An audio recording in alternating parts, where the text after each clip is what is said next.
गुजरात में 1995 से, जिस राज्य से आप आते हैं, भारतीय जनता पार्टी की सरकार है। वहां एंटी इनकम्बेंसी क्यों नहीं आती है? कभी इसके बारे में सोचा है आपने? असम में 2016 से आपकी सरकार है, एनडीए की। वहां आपको एंटी इनकम्बेंसी नहीं दिख रही है। यूपी में आपको नहीं दिख रही है, लेकिन विपक्ष एंटी इनकम्बेंसी के लिए परेशान। देखिए, कहानी कुछ और है और दिखाई कुछ और जा रही है। हम्म। फिलहाल जी, हम सब जानते हैं कि बंगाल के चुनाव को किस तरीके से भारतीय जनता पार्टी ने और चुनाव आयोग ने मिलकर इसको लूटा है। और केरल ये में क्या हुआ है लोकतंत्र की सर? लूट है। केरल में सब निष्पक्ष तरीके से काम हुआ है, अच्छे से काम हुआ हम है ना? केरल पे भी आ रहे हैं, केरल पे भी आ रहे हैं। अच्छा अच्छा।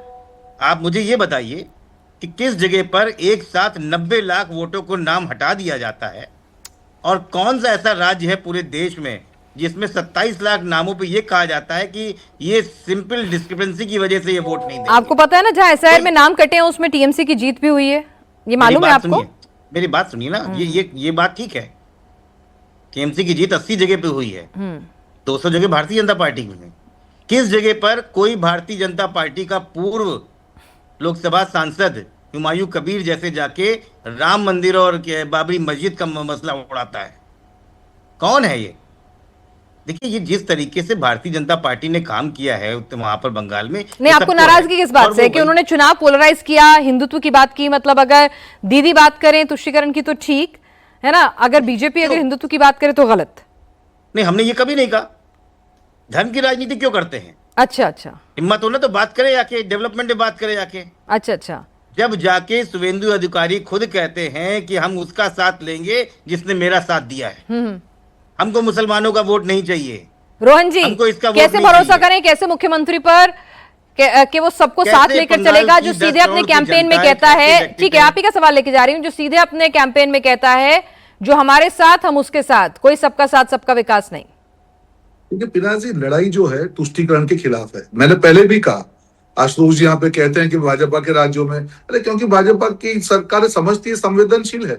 एंटी इनकम्बेंसी, मैंने नहीं कहा एंटी इनकम्बेंसी नहीं है, और उसको कैसे मैनेज करके कैसे अपेक्षा पूरा करना हमको आता है। भाजपा की सरकार मैंने परफेक्ट नहीं हो सकती है, पर ज्यादातर डिलीवरी करना जानती है। अब बात कर रहे हैं टीएमसी की, उन्होंने सिर्फ तुष्टीकरण किया है। आप जब 100 लोगों में से सिर्फ 25 लोगों की बात करेंगे, सिर्फ तुष्टीकरण करेंगे, आपके हर निर्णय में वो चीज दिखेगी। आप रामनवमी के जुलूस का विरोध करेंगे, आपके ओपनली स्टेटमेंट सीएम ये कहेगी कि अगर ये लोग जीत गए तो भड़काने वाली बात करेंगी, तो आपको क्या तुष्टीकरण का जवाब नहीं दिया जाएगा? बिल्कुल, सबका साथ सबका विकास। और सारे पश्चिम बंगाल के जनता की, जो लोग भी देश के साथ हैं, देश के नागरिक है, पश्चिम बंगाल के नागरिक है, उन सबकी बेहतरी का काम होगा।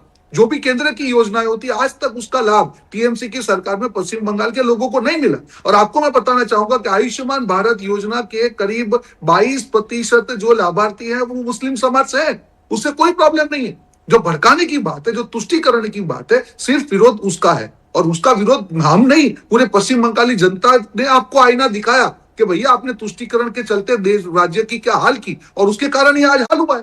इतनी बड़ी मेजोरिटी के बाद भी अगर वो हार गए तो उसका कुछ तो काम कारण होगा।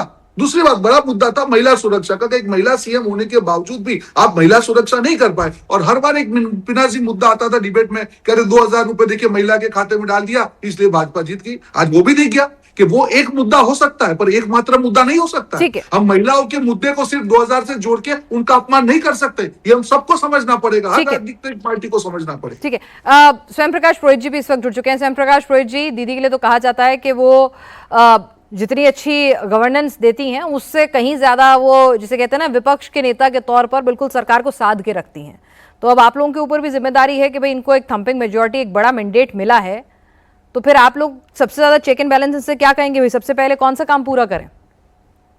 नहीं नहीं, देखिए, सबसे पहले तो मैं आज के दिन कोई भी भारतीय जनता पार्टी के लिए बात नहीं करूंगा। चूंकि नई सरकार का गठन हुआ है, ममता बनर्जी के नेतृत्व में जिस तरह से 15 साल तृणमूल कांग्रेस की सरकार रही 2011 से 2026 तक, उसके बाद में जो भी वजह रही, मैं आज के दिन उस विषय पर चर्चा नहीं करूंगा। जो जनादेश है, जो मतदाता है, जिन्होंने जो वोट दिए हैं, उनके मताधिकार की जय।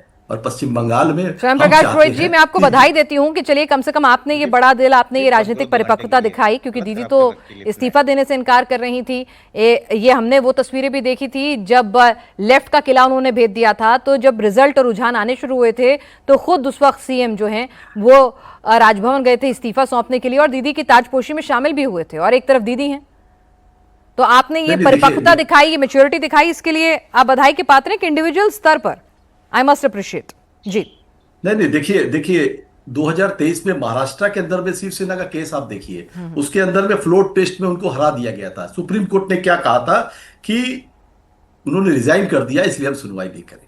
आपको पता है 2023 का जो महाराष्ट्र का केस है, तो ये केस तो एक सुप्रीम कोर्ट में ऑलरेडी चल रहा है। वो बात कानूनी बात है, उसके लिए हम जाएंगे।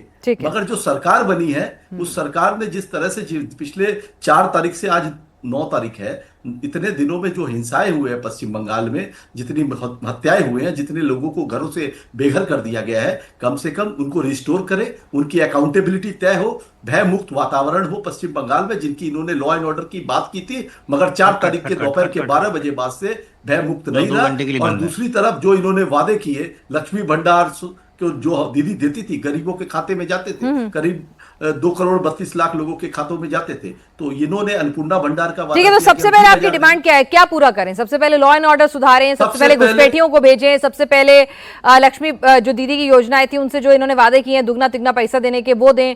सबसे पहले आप बतौर विपक्ष किस चीज को लेकर इन पर चेक एंड बैलेंस रखेंगे?